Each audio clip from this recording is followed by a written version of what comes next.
Eddie, oh. Okay, at siguro, sige, 5 minutes more. Isin nyo na yung mga cheating arrangement nyo.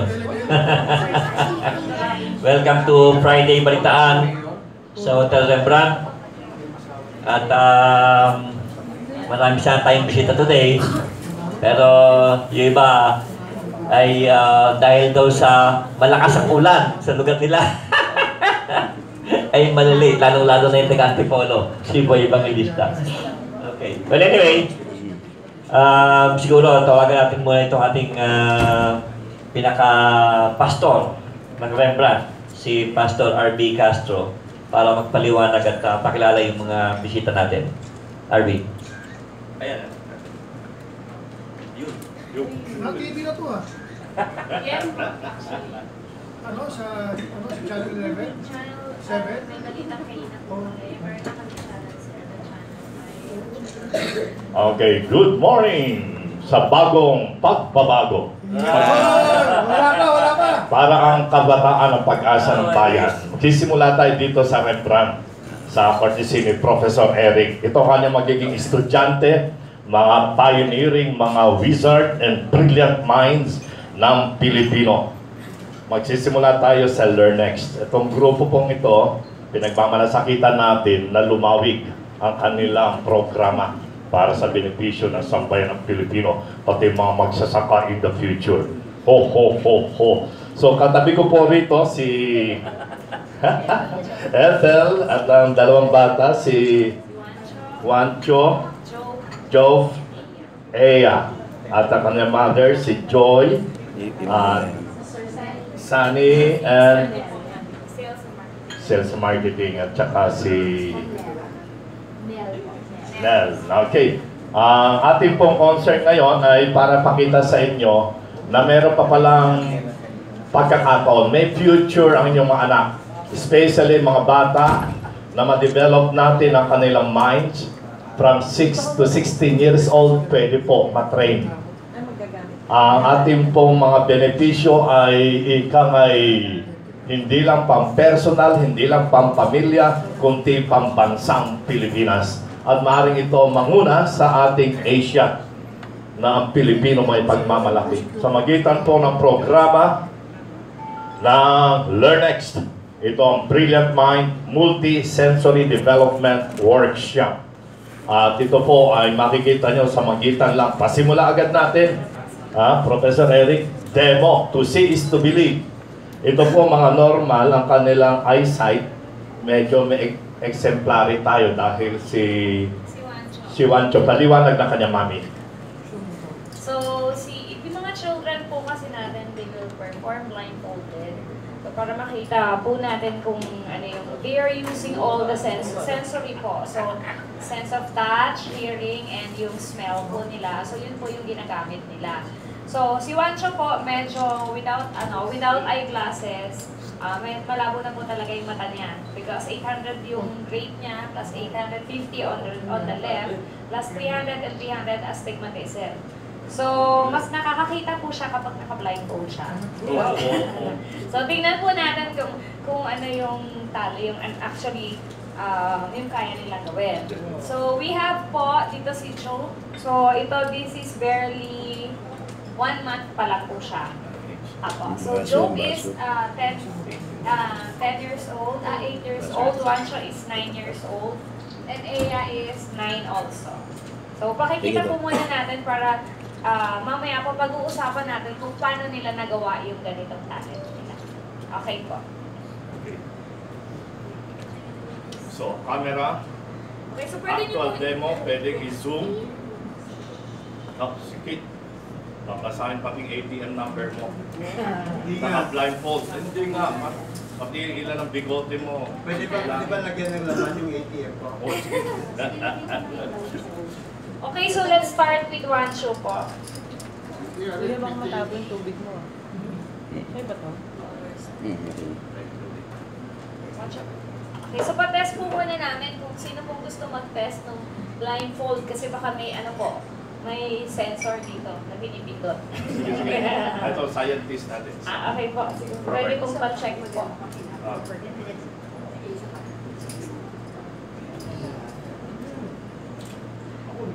Ito pa po yung mga blindfold natin. Pwede nyo pong i-check. Mayat. Ito po. Saan nakakabili nito? Okay, so pwede pong bumili yan kahit saan. Ngayon kung may hanky po kayo, pwede po natin yun yung gamitin natin sa kanila. Kung may mga panyo, pwede po yun yung gamitin natin. Okay, so let's start with Juancho. Ayun, Hindi mo naman yun. okay lang kahit Marunong ba magbasa ng Islamic yan? po. Islamic. Hindi pa po. Actually, nagtitrain pa lang po sila. Ngayon, Yun. i-ano ko rin po, introduce ko rin po yung aming provincial director, si Doc Ali. So, siya po yung may hawak ng buong Mindanao. So, nandito po sila nandito po kasi ngayon para i-spread din natin yung trainings natin doon sa Mindanao. But to tell you honestly, mas nauna pa po yung Mindanao kaysa dito sa Metro Manila. Because very, po talaga sila, pagdating dito sa mid-brain activation, the whole of Mindanao, yung support talaga nila is, sinisimulan na po nila. So, sa kanila po, hindi na change is coming, nag-start na po yung change. Okay, so color, so this is the initial stage. So, pag sinabi po natin initial stage, on the first day na yung anak nyo or yung mga children dinala sa amin, ito na po yung kaya nilang gawin on the first day. So, what more, pag tumatagal na po sila ng 1 month, 2 months, and years, yung mga kaya po nilang gawin. Okay, so si Wanshu po, identify niya po yung mga colors. Colors and numbers po. Okay? Pero may pa isang mic, kung kailangan yung mic sa kabila. Ayun yung isa. 8 blue. Yellow 9. Blue 10. Green 7.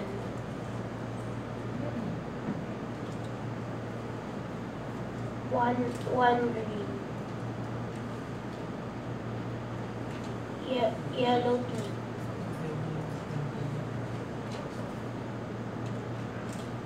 Five yellow. 3 blue. Red 6. Yellow 4. Okay.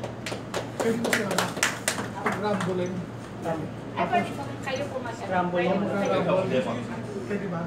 Yes, sir. Okay, ito naman, sir, para kayo po while po, pinapakita ko yung isang bata, pwede niyo pong i-rumble yan, tapos po i-arrange na po yan alphabetically. Okay?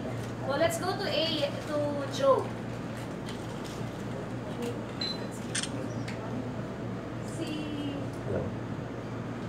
Si Jove naman po. Hello. Si Jove naman po, kaya niyang magbasa ng mas malayo po, na hindi po niya hawakan. Then, ang gagawin po niya mamaya, paghahalo-haluin ko po yung 4 na puzzles. Tapos gagawin niya po yung mga puzzles. Okay. Ayan, so gagawin na po muna niya yung habang nagde-demo tayo sa kanila. Sense of smelling po yung gagamitin niya. Sir, gusto niyo pa kayo mag-try? Green. Kasi baka sabihin sunod-sunod. Baka po sabihin niya pa. Rumble na lang. Rumble. Hindi, kayo na po mag-ganon. Dito, pwede ako dito. Pwede ako. Makita ng... Miss, excuse me. Orange. Orange. Violet. R. Sir, miski nasa gitna po ang kulay po para po. Airplane. Yan. Hindi na. Hindi pa yan. Umbrella. Hindi na. Sir, pababa po. Lion. Okay. Lion. Sabi niya na po. Hindi na ako kumukuha. Okay po. Pig. Good. Hindi mo nakikita yan. Shit, yun lang yun. Sun. Okay. Sir, pwede rin po yung time. Gusto po ninyo. May time po Flashcard dyan. po na tayo. May flashcard po dyan na time. Toto.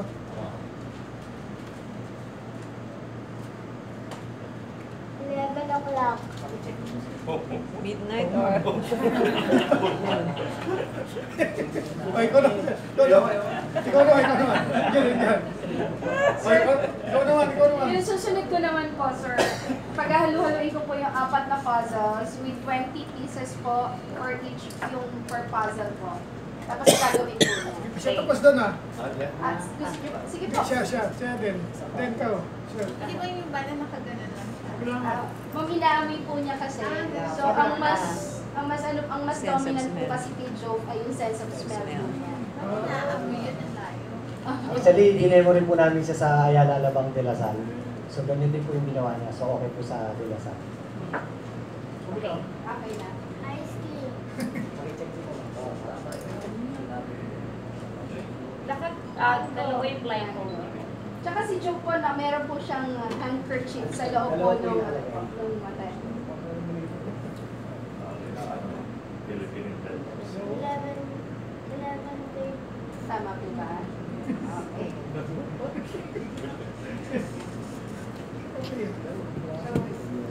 Okay. So habang nagpapasa po siya, let's try Aya. So, malapit na po matapos ni... Malapit na matapos ni Wancho yung kanyang outcome. Yan, last. So, madam, ano gagawin niya? May ano siya ng passage. Pwede mo isip ko lang. Kasi ko din kumano sa kanya. Tapos Hindi, wala na ako doon. wala ka ng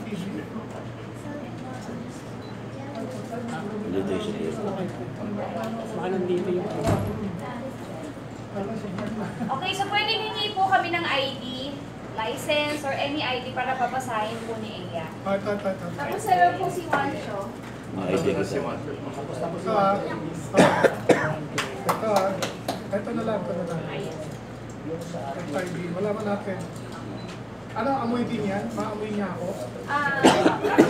Actually, yung ID po. Sa drive. DZAR Sunshine Radio 1.026 Manila. Jimmy, Reporter Media. So pwedeng ano po, next naman bills para babasahin po nila yung mga serial number plus yung kung magkano yung bills. Pero wala na pong valid. Si Bob. Bob, Tol. Sa solid yun. Meron kang special operation, no? Okay, so sila na daw po yung mga gagawing bagong tagabilang sa Comelec. Pwede ma-recruit. Okay, so ito po si Aya. 100 pesos. JRA 35317. Okay, 317. So, sir, pa-check kung tama po yung sinabi niyo. Ayun po. So, any IDs po? Hindi mo makita eh. Pwede pala ito kay Dio, investigative. $1. The United States of America. E705767098. Pa-check po, kanino po ito? Okay, so as I said, ito po, okay, habang nagpapasal siya, si Aya din po is magpapasal din po siya blindfold. Paki-rumble po ulit, baka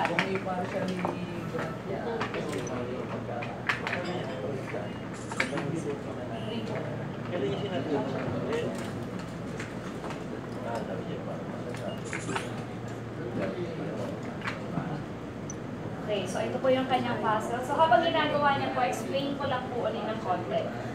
Okay, so yung mid-brain activations po natin is actually brain lateralizations. So pinapantay lang po natin, nilalateralize lang po natin yung functions ng left brain at saka ng right brain. Tapos na po siya sa isa. Okay, so yung katulad ng sinasabi ko po kanina, yung ginagawa po nila is the initial stage. So ano yung pinaka-importante po dito? Ang pinaka-importante, which is yung end objective talaga natin, is yung applications. So what is application? Na magamit po nila to sa schools nila. So yung mga bata po, nagiging brilliant po talaga sila. Number one is self-confidence. Na talaga pong 101% yung self-confidence ng bata basta na-activate namin. So katulad po ito mga to, dati may hiyain po ito. Pero since if kaya mong magbasa ng blindfolded, so definitely alam mo na that you are ahead of the other. So yun po yun. And secondly, nakikita po natin, ina-unleash namin talaga yung hidden potential and hidden abilities nila. Yeah. So sila po, meron pong bigla na lang nagpa-piano. Meron po tayong isang bata na biglang tumugtog na lang siya ng piano na hindi naman siya talaga nag-aral. So that is the potential ng bata. Meron po tayo ngayong painter. Meron po tayong mga nagti-3D painting na, oil painting. Pero po, dahil blindfolded yun, ginagawa po nila blindfolded. So pwede po namin, siguro in one event, pagsasama-samahin namin sila lahat. So marami na pong talents, meron pong nagpa-piano, nag-gitar, nagda-drums, na mga bata, na nandun talaga yung potential, nandun talaga yung Special talent. So ngayon, ino-offer po namin ito from 6 years old to 16 years old. So bakit po? Kasi marami po silang kayang gawin. Pero ang focus po talaga natin is on education. Pero meron po tayong mga bata, yun yung sinasabi natin na talagang malakas sobra yung sensory nila. Because siguro, lalo na po sa probinsya. Kasi unlike dito po, meron na pong TV, internet, laptops, gano'n. Sa province po, ang mga bata nababasa po nila yung hindi po tayo nagpapakita ng ganito, iisipin nyo lang po yung number. Kung ano po yung number sa isip nyo, sasabihin niya po. So, ganun po yung mga bata. So, si Doc Ali po, so meron po tayo, si Doc Ali, he is our provincial director. So, pwedeng i-ano niya po, meron po tayo, i-share siya sa atin na yung mga bata po doon sa Mindanao is ibang klase ang sensory talaga. Hello, good morning po. Morning. Ako po ay isang Muslim, Assalamualaikum. Laking Lanao del Sur po ako. Maranao po. Totoo po yung sinabi ni Ma'am Ethel. Yun pong isang estudyante namin, akala ko ay hanggang ganito lang ang kaya nang gawin. Pero last 2 days, nagpadala sila ng video sa akin. Kinonfirm ko yung sinasabi nung tita niyang teacher na na-amaze sila at nagtaka kasi yung bata, 4 na beses tinry, hindi pumalya. Kaharap yung tatay, sabi, sige nga, hulaan mo kung anong number na iniisip ko ngayon. Nahulaan niya 4 times. So, doon, medyo nagkaroon ng kumbaga ay, medyo nagkaroon ng takot. Sabi ko, huwag kayo matakot kasi yan ay sinyalis na yung programa natin ay totoo talaga nangyari, no? Na kaya niyang basahin ang numero na itinago sa loob ng refrigerator. Sabi ko maganda yan kasi ang susunod niyan baka maging si Jacob Barnett niyan. Na si Jacob ay siya yung number 1 na pinakamatalino sa buong mundo.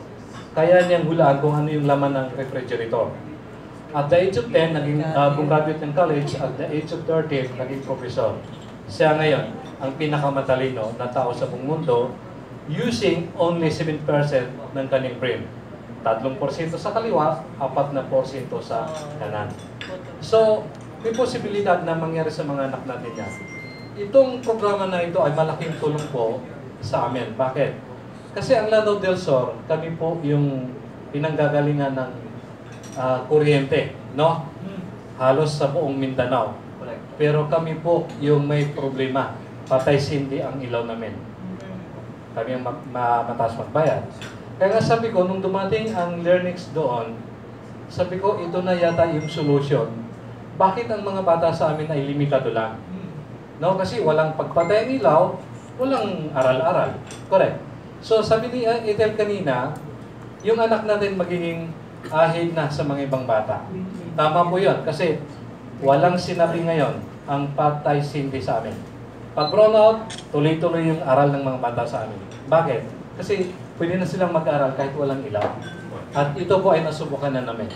Now, sana po ay maging, ano natin ito, kumbaga, maging objective na natin na ituloy ang programang ito.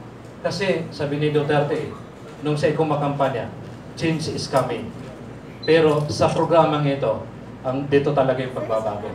Kasi ang pagbabago, dapat simulan natin sa mga kabataan, sa mga anak natin.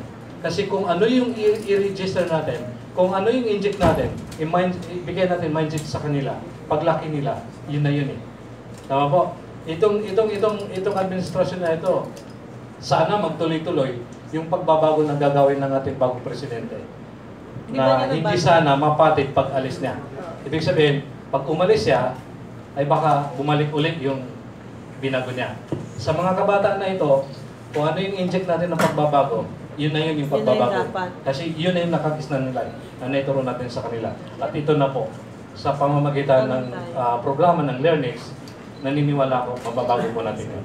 Maraming salamat po. Thank you, Doc Ali. At balik tayo kay Pastor Castro.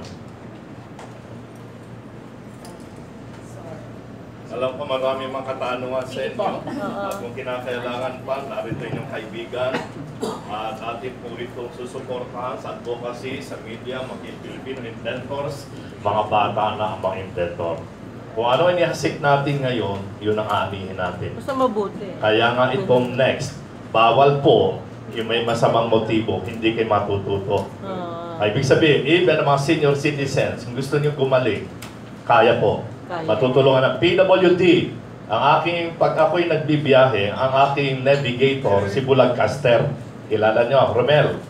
Alam niya kung saan kakaliwa, kakanan, akong driver. Ngayon, pwede na si Romel lumakad ng walang alalay. Maski Bulag, matuturuan nila. Magkakaroon ng self-confidence. Meron Bulag ba na testimony? Yes, marami tayong matutulungan PWD, senior citizens. Ito ng pagbabago from within. At kailangan, ano tanong ni Joby? Kuya Arvin, meron kasi ako narinig na bata din na nasasaulo niya yung libro. Sa inyo rin mo ba yun? Yes po. Okay, so kaya sabi ko po, this is just the initial. Opo. So yung after ng activation, so what's going to happen next is the speed reading. Ayun. So yung speed reading po natin is different from the speed reading na nakikita natin. So yung speed reading kasi, usually, number nila. Binibilisan lang, nilalakihan yung yung view, yung perspective. Ang speed reading po natin is, piniflip lang po ang libro without reading. Because we're using the senses. So, flipping po ng books, and then after flipping the books, pag na-program na natin sila for book flipping, kasabihin na lang po natin yung chapter, yung page, kasabihin po nila kung anong laman nun. But this is speed reading with comprehension. Okay, so after the speed reading, we have the photographic memory.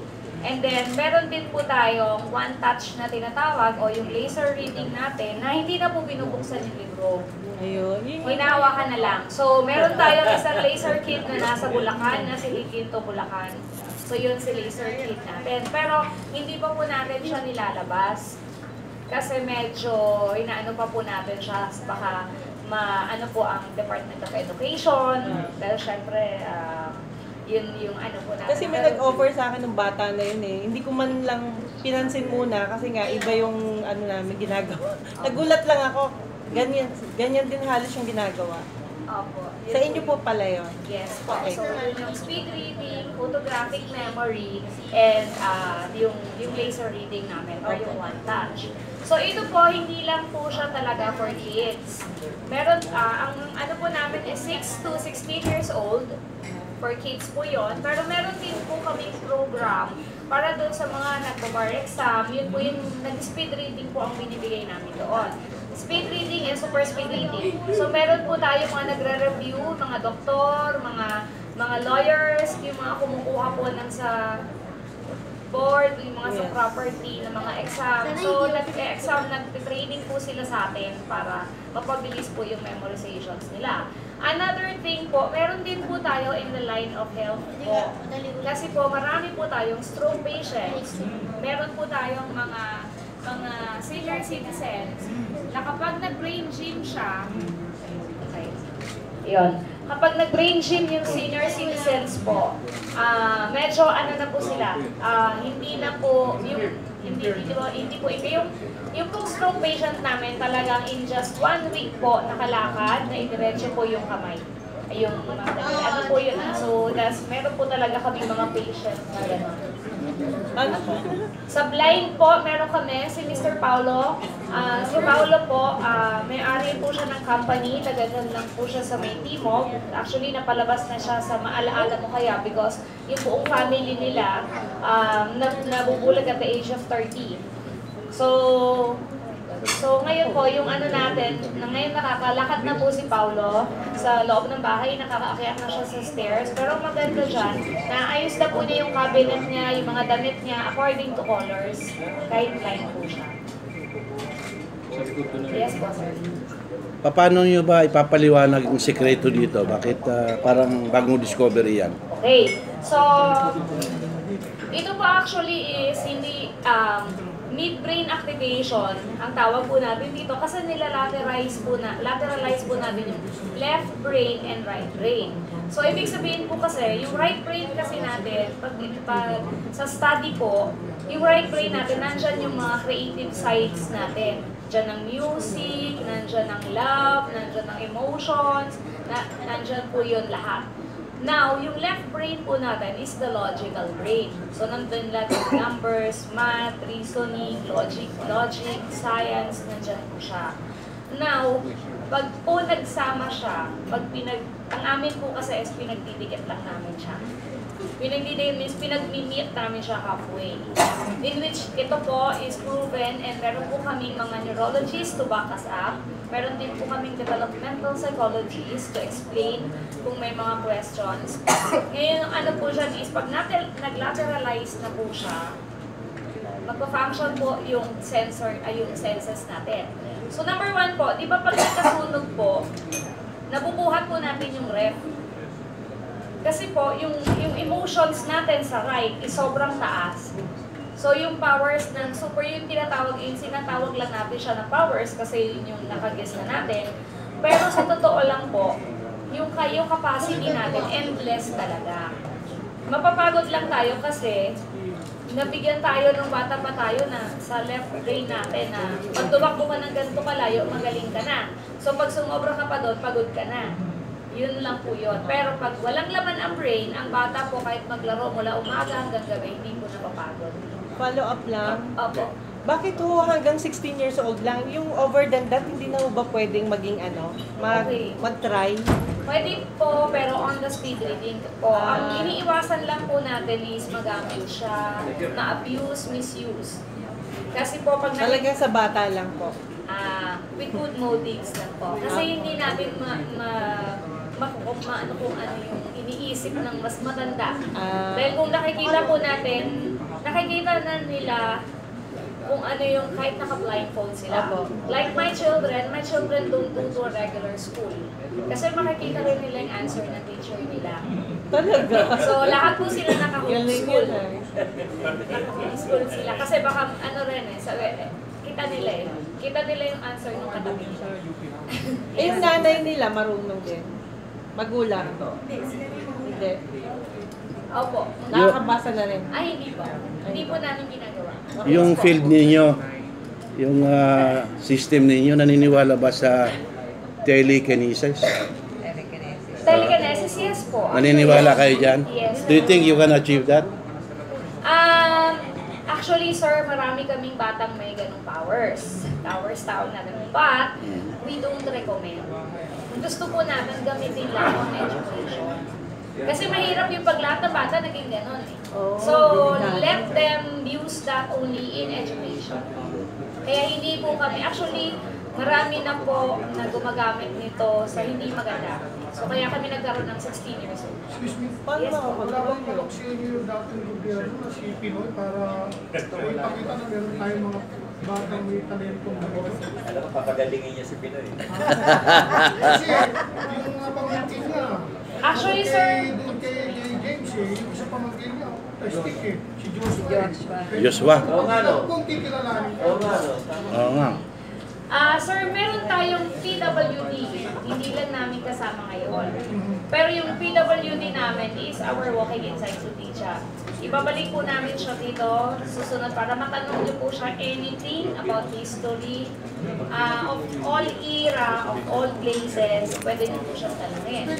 Sabihin yung suporta ng gobyerno ni Pinoy sa mga bata. Wala po, sir. Wala. Katulad yan, si Professor. Toledo. Ano siya, tiga-Mindanao siya. Sa tingin nyo kaya ba, mabibigyan pa ng pansin ni bagong incoming President Duterte kung ilalapit nyo? Well, actually, sir, nag-activate na po kami sa lahat ng apo ni President Duterte. Makilala na kayo? Yes. Kasi mukhang nag-iiba na rin ang isip niya. Baka mamaya matulungan niyo siya.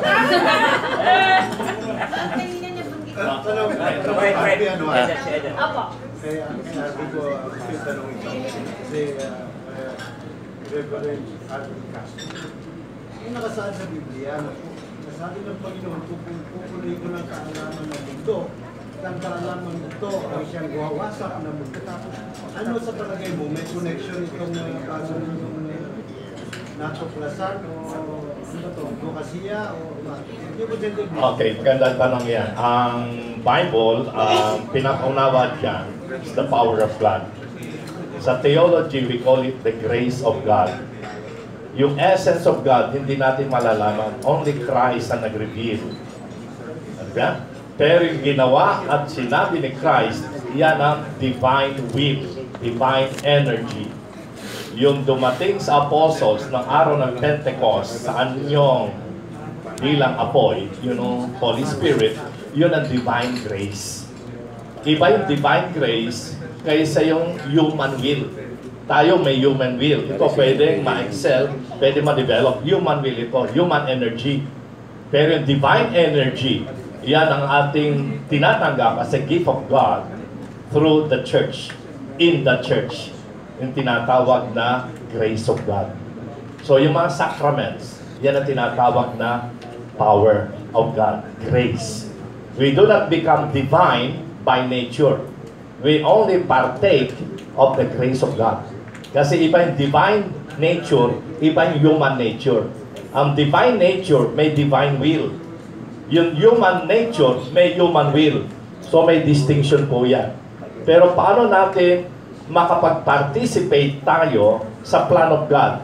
Kailangan makiisa tayo kay Christ. Dahil si Christ may divine nature, may divine will. At may human nature, may human will. Kaya wala na tayong problema, kay Christ lang magkakaroon tayo ng grace of God. Huwag na yung Ama. Ang kumilala sa anak, kumilala sa Ama. Yung po tinatawag sa theology.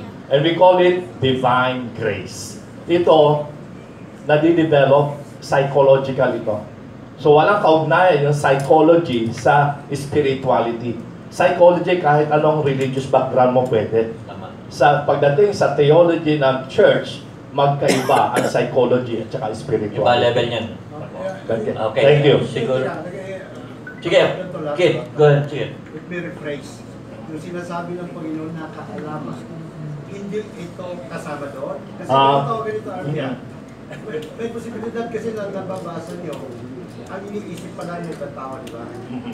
Okay, so kung ikaw, isang diktador, makita mo yung isip na rin nag-iisip pa ganito ng masama, look na to.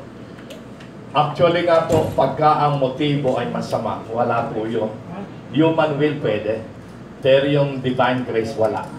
Kaya may mga taong mabait, pero hindi righteous, hindi nagiging banal. Katulad sa politika, mabait sila, kakandidato, may kapalit. Sa Diyos, pag nagmahal ka, walang kapalit. Love seeks not his own. Pero kahit anong faith mo, pwede rito. Hindi pinag-uusapan. Pero pagdating sa spirituality, sa kingdom of God, iba po yun. Simple faith, the purity of heart. Yan makita mo Diyos. Yun ang power ng prophecy. Kaya iba po yung mga prophets, kada hindi nag-aral, according to the knowledge ng tao o filosofiya, walang pinag-usapan doon. Ang simplicity of the heart is the truth and the love of God, which is unconditional. The love does not seek its own. Kaya dito po, sa level na ito, hindi pinag-uusapan yung mga tinatawag nating capacity magbayad o mag-training. Ang pinag-usapan, anong motibo niya? Baka gamitin sa pag-aabuso. Baka gamitin sa casino. Ay, talagang panalo kayo. Pero ibig sabihin nga po, yung prophecy is the purity of heart. Iba po yung sa Bible, iba po dito sa practical, psychological, philosophical, speculation, o training. Nate-train po ito eh. Yung sa Bible, it's a gift. At ang Diyos ang nagde-decide kung sino magbigyan ng gift. Dito nagde-decide itong mga lecturer, trainer. May distinction po yan, okay? Thank you, Pilates. Sige, last, Juby. Sa si Mel. Follow-up question lang, kuya. Di ba, mga bata pa sila ngayon? Mga bata pa sila ngayon, pero marunong na sila. So, tatanda sila, di ba? So, ibig yung sabihin mawawala yung... Ibig sabihin lang, paano natin malalaman kung good or bad yung darating in the future? Kasi magkakaedad sila. Magkakaroon sila. So, sa ganung punto, ano po yung mangyayari? So kasi yung program natin, hindi natin siya binibigay without the guidance of the parents. So, pag po nag-attend ng seminar namin, yung half-day seminar po is with the parents talaga. And hindi po magagawa yan ng bata kung walang love. Yun po talaga, yung mesencephalon, yung sense na ginagamit natin for love po. So, meron po tayong instances na sumali sa TV, dinala ng lola yung bata. So, meron pong isang doon na may mga tanong na ano. So, hindi po nagawa ng bata. Pero yung training, during the training na ginawa ng lola sa kanya and yung nanay, 100% po nasasagot lahat ng tanong. Pero pagdating mo doon, kasi nagkakaroon ng doubt yung bata, tapos basta po nagkaroon tayo ng yung pag-aalinlangan talaga na tama ba yung ginagawa niya. So, hindi po talaga niya magagawa. Okay, si Aiden. Thank you, thank you. Sabi niyo po na nang-misuse na abuse. Nasa paano paraan po? Okay. So, kasi yung mga, pag sinabi natin ng mga 20 years old, 25 years old, so nag-iisip na sila na hindi maganda. Halimbawa po, for example, yung mga scratch cards sa lotto, they can see that already. So, kaya nilang isipin yan. Pero yung mga bata, hindi nila gagawin yun. They are not allowed, number 1. Number 2, ang nasa isip talaga nila, that's why they want them to grow holistic with love lang talaga siya. So, hindi nila magagawa yun. Paglaki nila, siyempre may iba na rin. Kaya yun yung ano po natin na once lumaki sila na may takot or lumaki sila doon sa culture and values na yun, they will not do that. Yan bang pag-aaral na yun alam na rin ng ibang bansa? Actually po, kasi nag-start po siya sa Russia. pag nakita nila na ang mga Pilipino may ganyang kagalingan, baka dukutin niya ng CIA. Actually, sir, Oo nga, no, tama. Oh. Tama si Mel. late po tayo pagdating dyan. So, nag-start po siya sa Russia, tapos po sa Japan, Singapore, Australia, Malaysia, China, halos buong ano na po meron. Tayo lang po yung wala. In Africa. Ano po? Hindi ba siya supportado ng DepEd para ipakita doon sa mga elementary o pag-ipon para katulad sa buong bansa para mapa-encourage sila yung bata sa kanilang pag-aaral? Hindi ba siya sila ginawang halimbawa? Question, tama yan. Actually po, meron na po kaming kinakausap din ngayon sa DepEd.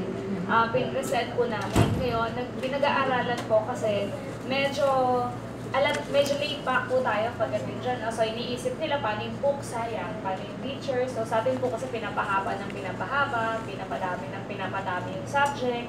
So, ito kasi yung objective natin, parang in how many days marunong ka na? In seconds, nakabasa ka na. So, yun ang kaya ng DepEd?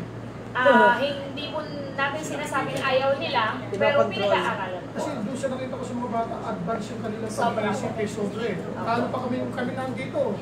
Kahit pahula mo sa akin nun, may takip ako, kahit yan ako, hindi ko matatandaan Diba? Siguro, may suggest din ako, ma'am, na dapat simulan nyo ngayon sa mga elementaries yung kasi nahihirapan yung mga magulang ngayon sa pagpapaaral pero yung bago batas nila. Sana nga po. Masyadong grabe. Kung isa niya, bawat school, sana magkaroon kayo ng programa. Bawat school, i-present sila para yung mga bata na iba na tamad na mag-aral, may encourage. Ito pala yung pag-iisip nila, advanced. Ako po kasi sir, ako po yung mother ni Jove. I am a public school teacher. I'm handling grade 1. So meron po kasi tayong tinatawag namang struggling learners. Yun po yung mga batang left behind po. So ang plano po kasi ng LearnX, kaya po sila naging isang grupo, is to have yung po mga, halimbawa po, fun run. Doon po sa pagpapa-fun run nila, they will support, for example, this school. Meron po tayong struggling learners. Halimbawa po sa grade 1, we have 50 pupils. So through doon po sa activity na pinopromote po ng LearnX, so kukuha po tayo ng mga scholars ng mga bata. So si LearnX po magsusupport doon po sa mga bata. So from that, siguro po, pag nakita po ng DepEd, na may mga private individuals po na tumutulong sa mga bata sa nahihirapan, siguro mabubuksan na po yung isip ng DepEd to help also. Kailan pa? Tapos na termino ni Pinoy. Siguro sir, we can open sa new administration. So you're saying ma'am na at this point in time, hindi pa ganun ka-open ang DepEd. Sa ganitong mga klase ng system or way of learning para sa mga kabataan? Kasi po mama, sa DepEd po, we have different interventions. Ito po sa LearnX po, yung mga bata po, iba po yung nagiging mentality po nila, di po ba? Parang nagiging brilliant sila. So ang tingin po namin, so with the help of LearnX, may open po natin yung mind ng DepEd, ang Department of Education, na siguro, ang nagiging problem po, let's accept that truth, ang nagiging problem po is the budget. Di po ba? Kasi yung budget po kasi ang kinokontrol eh. Pero kung ang sinasabi nga po ni ma'am, kung love po ang paiiralin natin, if we will be seeing the future of the pupils, ito nga po eh, for example, sa isang mahirap na pamilya, makatulong ka lang ng isang bata. Siguro yung isang bata po na natulungan natin, yung isang pamilya parang tinulungan na po natin, hindi po natin ibinigay yung isang kamay natin, but we give them yung future po ng family. Hindi po ba? Sabi nga ma'am ni Eden sa ahensya ng gobyerno, triple ang pondo ng DepEd.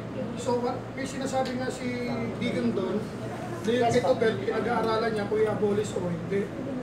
So ang laking bagay yung ginagawa. Ang laking bagay ito sa mga bata. Okay, kaya narito yung kaibigan sa media at sa tulong ni Professor, talaga ma-enhance natin suporta, advocacy ng media.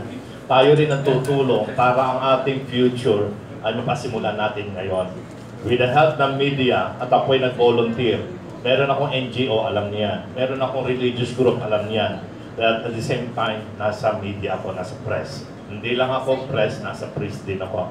Pero minsan na-press ako ng necessity para ito, dahil dito, suporta ni Professor, talaga magtatagumpay tayo. This is a private initiative.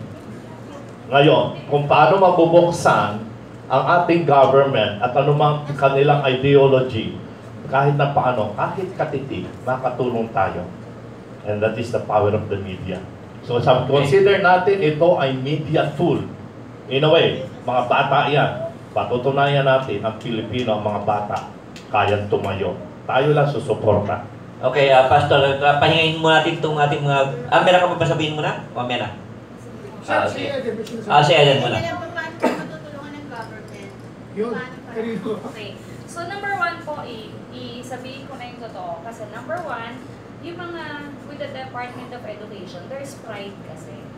Na nag-aral sila ng education, they've been there for a long time. Dadating kami, kami memorize ng bata yung mga books. So they don't want it to happen. So yun po yung yun yung ano natin. So mawawalan po ng negosyo yung National Bookstore. Mawawalan po ng negosyo yung mga nagpiprint ng libro. Kasi po, yun po pupunta nila sa National, flip na lang nila yung libro, tapos na. Pagpunta nila sa school, imbis na 1 year yung tuition fee, 1 day na lang. So, yun po yung ano natin. Kailangan natin yan. Hindi kailangan ng K11, K12. Siguro po ang pwede natin gawin dito, K1 na lang. suggest ko lang is, magkaroon po ng ano, yung ano mo yung bata, acceleration.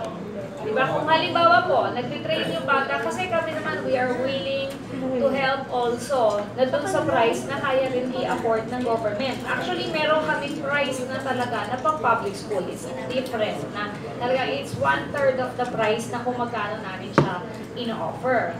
Kaya lang yun po yung nangyayari. Siyempre, pagdating dun sa signatory, hindi po kami mapirma-pirmahan.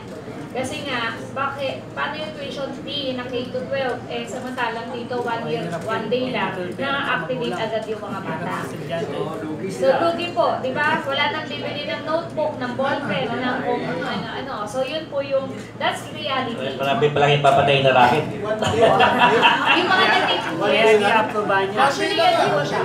The first day na makikita natin is ito na po. That's why ito na po yung pinapakita natin. That's the basic. Sige, mas matalino pa to kay Brother Arnie ng Istro ng DepEd. Okay. Ito po, ganda. Good afternoon po. Maganda po yung tanong nila. Ako po yung sa sales, learn po. Sa marketing.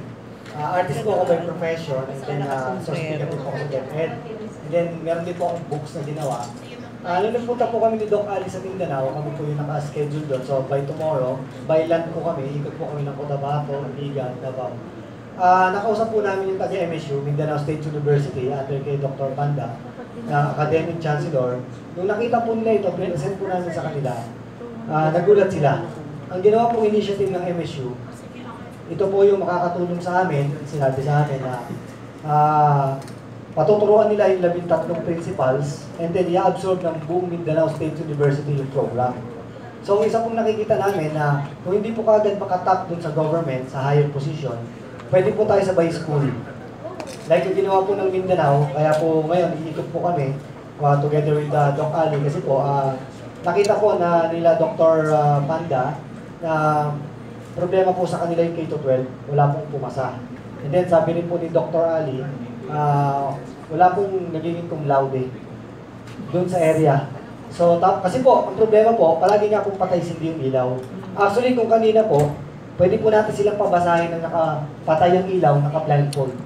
Ginawa po namin yung sa Pampanga kay Congressman Yeng Yao sa area niya.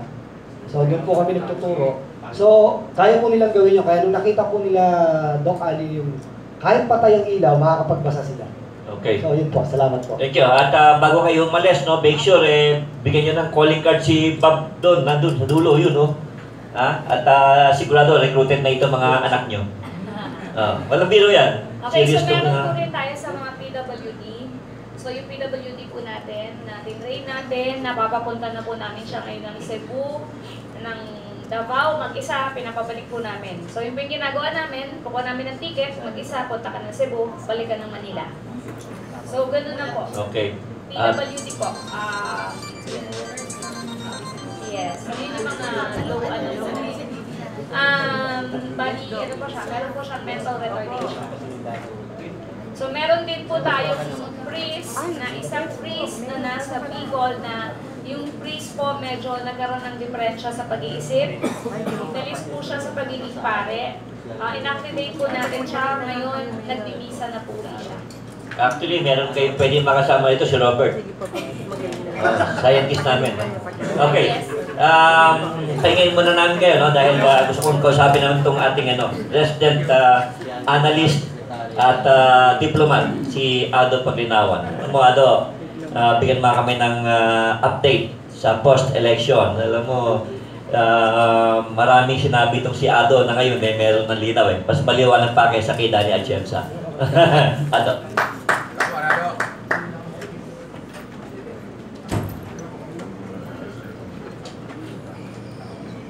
Ang buong bansa ngayon ay team na nag-aabang kung anong magiging developments sa ating bagong Pangulo.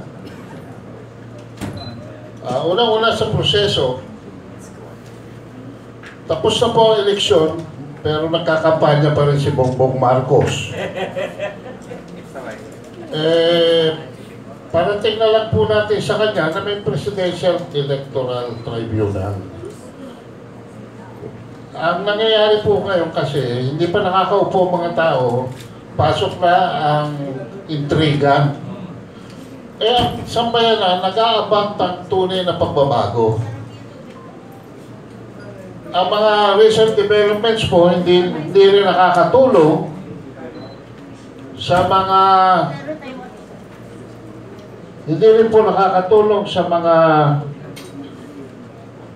recent events. Ano po? And mukhang itong presidenteng ito ay hindi mag-i-enjoy ng isang honeymoon with the press, with the Communist Party, and even with the general public. Dahil ang pagnanasa po ng ating sambayanan sa tunay na pagbabago ay good as yesterday. Yung immediacy po, nandoon. May mga pronouncements na po na lumabas, death by hanging, communists in the cabinet, federalism, development of a steel industry, at marami pa, including some prospective appointments to the cabinet. At ito ay gumugulo ngayon ang sambayanan. Imbes na matupad yung direksyon na pag-iisahin niya ang bansa, lalong lumalawak ang pagkakahiwa-hiwalay. So, I would like to appeal to Presumptive President Rodrigo Duterte to call for a timeout. Unang-una, kasi hindi naman natin maaalis sa kanya dahil siya ay mayor na matagal, to have these reflexes of being mayor of a small town. Pero ang problema po ngayon, hindi na siya mayor na isang maliit na syudad o malaking bayan. Hindi rin siya mayor ng Pilipinas. Presidente na po siya. And this new position, although hindi pa nagsisik sa kanya, has very complicated demands. Okay. Mag-time out muna siya, wag na muna siya mag-announce ng mga pronouncements. Na later on, babaguhin naman niya. Wag niya i-telegraph ang patches niya. Ang dapat niyang gawin ngayon, makapag-form na siya ng transition team, mag-form siya ng strategic planning committee. Matagal pa ang proklamasyon niya eh. Si Sally Dominguez naglabas ng 8-point program, pero after a few days, nagpalit na ang isip tungkol sa pagtangkap na isang posisyon sa cabinet. So, diyan ko po tatalhin yung aking analysis. Mas importante po na ma-determine ng administrasyong papasok ano ang mga priority programs nila, ano ang mga doables, at yung mga hindi doables, ano ang mga roadmaps papunta ron, saan sila kukuha ng pondo dahil medyo malaki ang iiwanan ni Panot na pondo na utang. Saan sila kukuha ng resources? Kaya importante po, during this transition, bukod sa planning nila, gumawa na sila ng mga emissaries sa diplomatic corps kung saan kukunin yung mga pondo na yon at saka yung mga resources na yon. Para on day one, they hit the ground running. Actually po, sa kanyang gabinete ngayon, ang lumalabas, change is not coming. But the changeling is coming. Baka po, impacto ang dumating. Changeling. No? Changeling. Link. Changeling. Yung pabago-bago ang bukas. Changeling. Oh. So, yung mga bagay na yan, katulad po ng federalism, napaka-complex niya. Federalism will require not a 180-degree turn sa ating sistema ngayon, kundi a 360-degree turn. Doble. Bakit? Pagpalit mo ng form of government, 180 degrees yan. Pag si-set up mo, dahil lahat yan from zero, babaguhin mo, another 160-degree turn yan. E ngayon pa man, dito sa libro ni Armando Armas Jr., sinasabi na niya that federalism will be the next disaster. Dahil ang ating mga fiscal reflexes hindi compatible, at ating kultura hindi compatible sa federalism. Marami pong dapat pag-usapan dyan. Ito pong development of a steel industry, ito po stupid. Dahil bagsak po ang steel industry sa buong mundo. Ang pabor sa atin na hindi tayo nagmumanufacture ng steel because nakukuha natin ng mura mula sa China. So this is a wrong proposition, obviously recommended by the Jacinto family, na gustong mabalik sa kanila siguro yung ISMI, yung Mindanao Steel. Eh, pagka ganito po ang usapan, ano? Yung pong pakikipagkita niya sa mga bilyar, hindi lamang po ito malaki ang oposisyon na tinanggap, kundi ito po ay unpopular decision. Sabi nga ni Montulfo, kokon ko, Mark's appointment as Public Works and Highway Secretary would be a conflict of interest as all roads and highways might lead to Camellia Homes and the Villar's other subdivisions.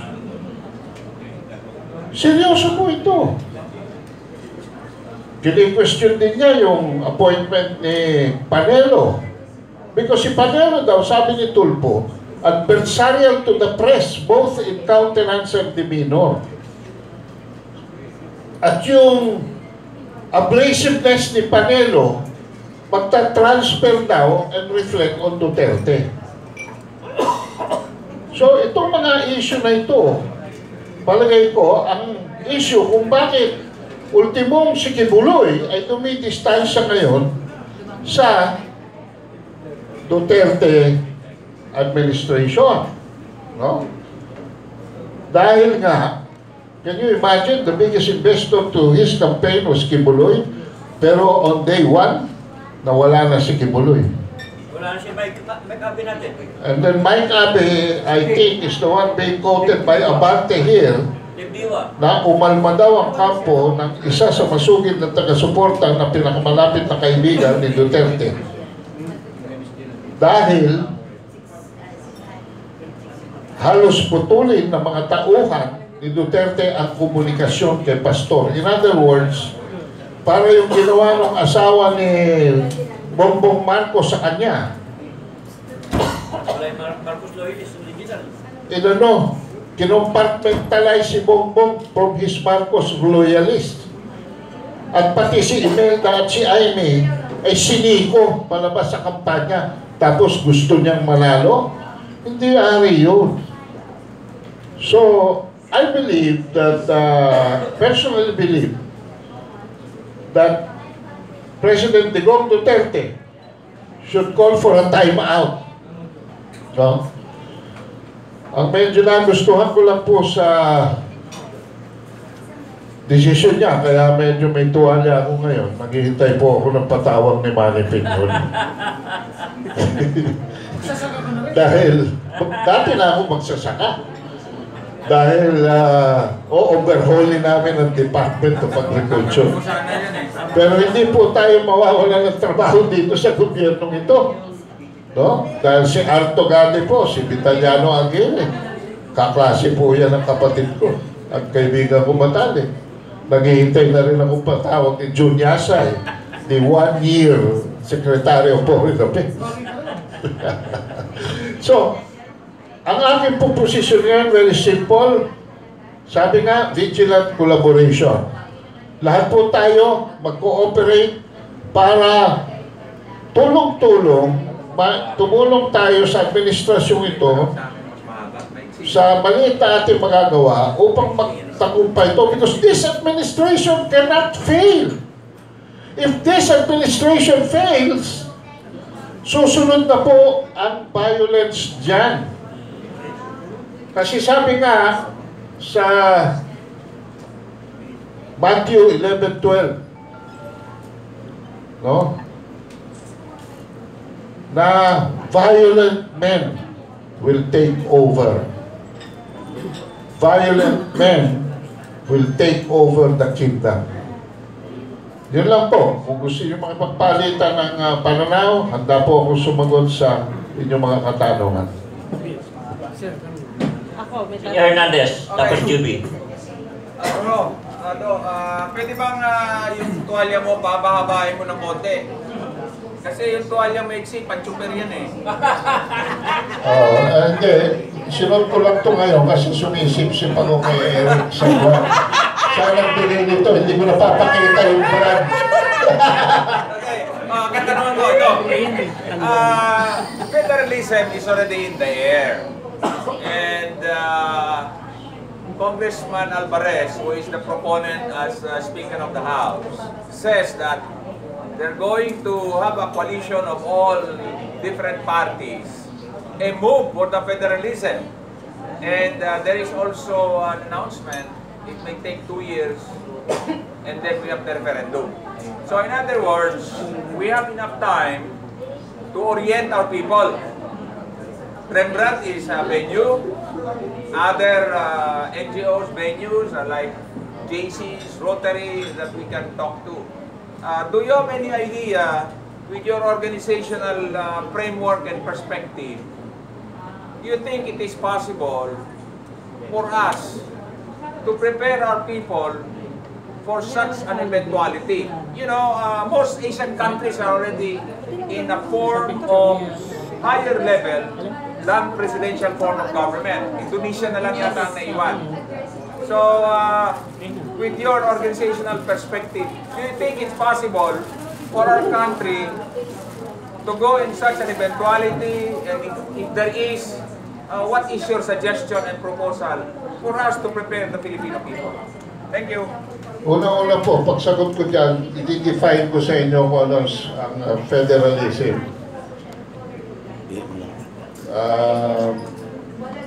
Contrasted with our present form of government. So present form of our government now, which is more of a presidential form, lahat po ng mga defined powers, lahat ng mga powers na hindi defined ng Constitution, lahat ng powers na hindi defined by the Constitution, remains in the national government. Sa federalism po, all the powers that will not be defined by the Constitution will belong to the local government or to the state. No? Yun po isang definition. The jump from the present system to federalism, as I'm saying, is not only 180 degrees. When we start changing the form, 180 yun. When we start implementing it on the ground, another 180. It's a complete turnaround. It's a complete turnaround. Now, dito, sa federalism, ang yaman po ng mga local government will stay with the local government. Diyan pa lang medyo it will require years of adjustment. Paano na ARMM? Paano na ang Samar? Paano na ang Bicol? Yung mga malalaking provinces and progressive regions will have a go-ahead. Pero maiiwan yung iba. So, pwede natin sabihin that this could be modulated when we draft the new constitution because we really need a new constitution to put federalism in place. No? But doon po sa fiscal aspect and cultural aspect, mahihirapan po tayo dyan. Ang isa na pong sumisipa against federalism is the Sultanate of Sulu. Because the Sultanate of Sulu is actually a monarchical form of government. That was functioning vis-a-vis the presidential commonwealth that we had up to 1934 until President Quezon by a mere memorandum erased the succession of the sultans. So, we had a two-system, one government. Eric, are you listening, Professor? Up to 1934. Taking notes. Because ang Amerikano never defeated the Muslims. So they were running it. They even had two treaties with the Muslims. The Kiram-Bates Treaty and the Kiram-Carpenter Treaty. If the Americans were dealing with the Muslims on a treaty basis, therefore, the Sultanate was a separate state. And we cannot fondle on this. In fact, I'm saying na no peace process will be successful unless we go back to that memorandum and rescind it. Ang maganda rito, memorandum lang siya. It can be rescinded by a mere executive order, which is even higher than a memorandum. We can go back there. In fact, this will be one of the demands of the Sultanate of Sulu that will soon have a political investiture. They will already start asserting their rights under the Duterte administration. Kaya yung sinasabi ni Duterte na babalik sa pakikipag-usap sa MILF, wala na yan. Because yung may-ari ng lupa will already make its own claims. Okay, going back to that form of government in the transition ahead. Para sa akin, mas maganda siguro, pumunta muna tayo step by step. Mag-parliamentary muna tayo. Total, yun naman ang The right direction. yun naman ang diwa noong huling Constitutional Commission. Kasi alam niyo po ba, natalo lamang ang parliamentary sa presidential by only one vote. By only one vote. At yung taga-Ateneo scholar constitutionalist, siya ang bumoto nung to break the tie. No? Siya. Now, pumunta muna tayo sa parliamentary kasi later on, yung workings ng parliamentary would be a very safe transition if we really want to go federal. Okay? Juby. Matanong ko lang, Kuya Ado, since na ikaw yung expert tungkol sa mga bagay-bagay. Yung po bang CHR, kasi parang ang mangyayari po, dun sa Duterte government, parang magiging mawawalan ng papel ang Commission of Human Rights. Kasi dahil sa mga naririnig natin, kasi ang mismong mother ko, nagkaroon ng takot dun sa mga binibitawang salita. Ganun po ba mangyayari in the future? Sa pag-assume nila ng position? Alam nyo, matatapang lang yung mga salita, pero sabi nga ni Mike Abe, na insider dito, let us wait for the real things that will be written on stone. Kasi lahat ng mga pronouncements ngayon ni President Digong is only reflexive. Alam niyo si Digong, yung aalis na presidente, always thinks on his feet. Wala siya talagang plano, basta kung ano lang maisip niya yung ginagawa. Ito si Digong, ibang klase. Digong is a hip shooter. And somebody, dito ko Philip sa kanya pare, he is not afraid to be corrected later. Ito si Digong. Kaya, alam niyo, my personal opinion, pagdating dito sa appointment ni Mark Dilian, expect, hindi ma-appoint yan. Hindi yan isusulat. Kasi maraming pumapalag. Kasi palagi kong ginagawa niya ngayon, although na may misunderstand, dahil wala pa siyang spokesperson eh. Ang ginagawa niya ngayon, nagpo-float siya ng ideas, trying the trial balloons, testing the waters. Oh, ngayon, katulad niyan, pag sinabi niya ngayon, paring Manny, paring Cynthia, ayaw ng tao eh. Sorry. Oh, sorry. So, appoint ko na lang uli si Singson. Ganun. Something like that. Kaya don't take them seriously. Sabi nga nila, kung wala naman kayong ginagawang masama, huwag kayong matakot. Ito sa Commission on Human Rights, hindi po naman matatanggal yan because that's an institution.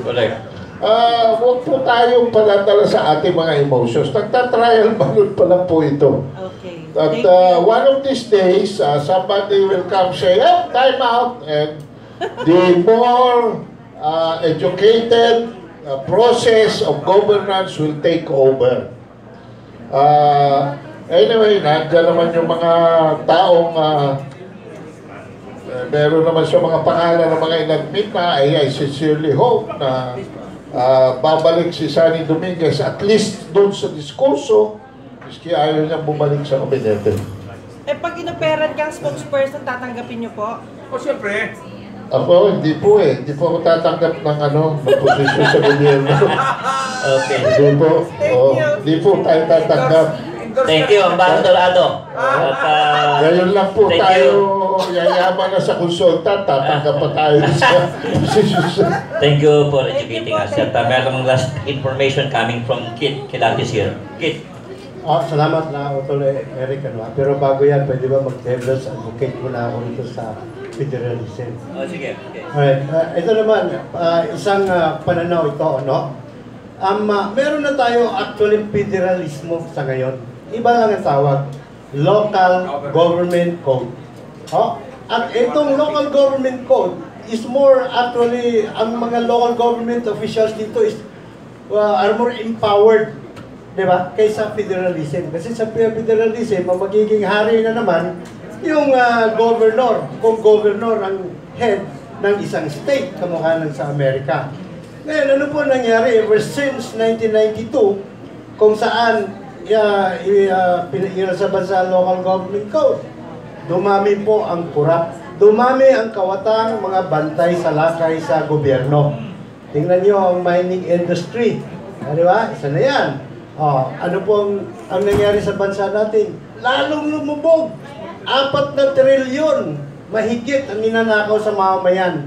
So hindi po yan solusyon. Ang Amerika, magaling ang kanilang federalismo dahil hindi sa federalism per se, kung hindi sa trial by jury. Sa sistema ng kanilang justisya. Yung mga magnanakaw doon, mabilis pa sa alas 4 na napupuko at mabilis pa sa alas 4 na kukulong.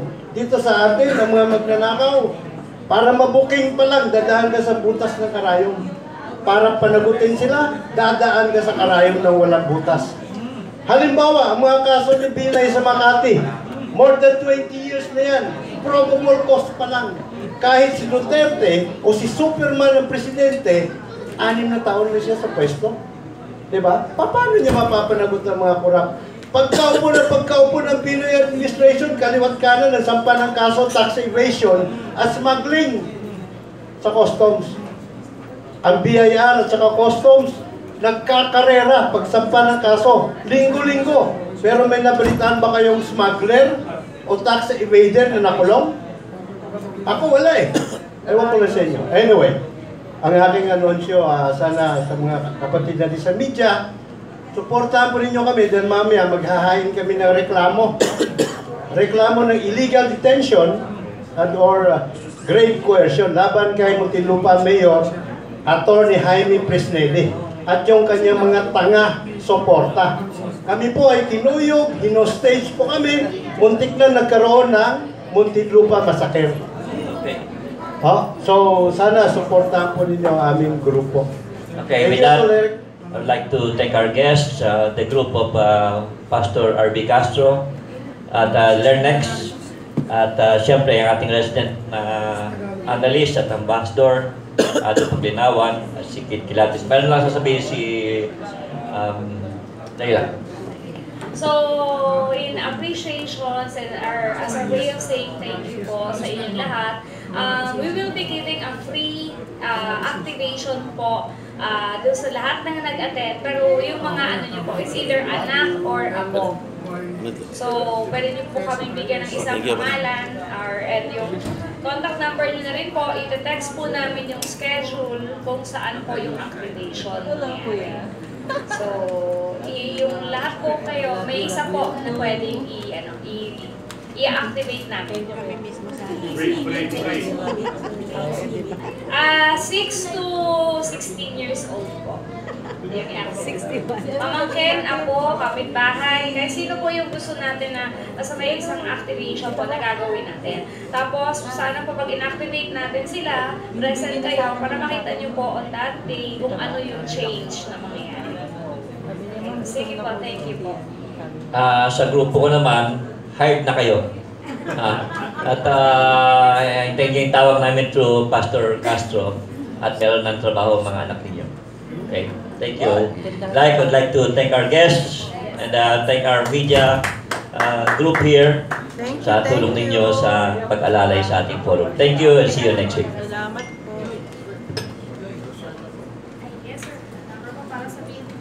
Sign up, libre. Pag-nominate na kayo, o text niyo sa akin, 0906. Yung binigay mo kuya? Isa lang isa lang.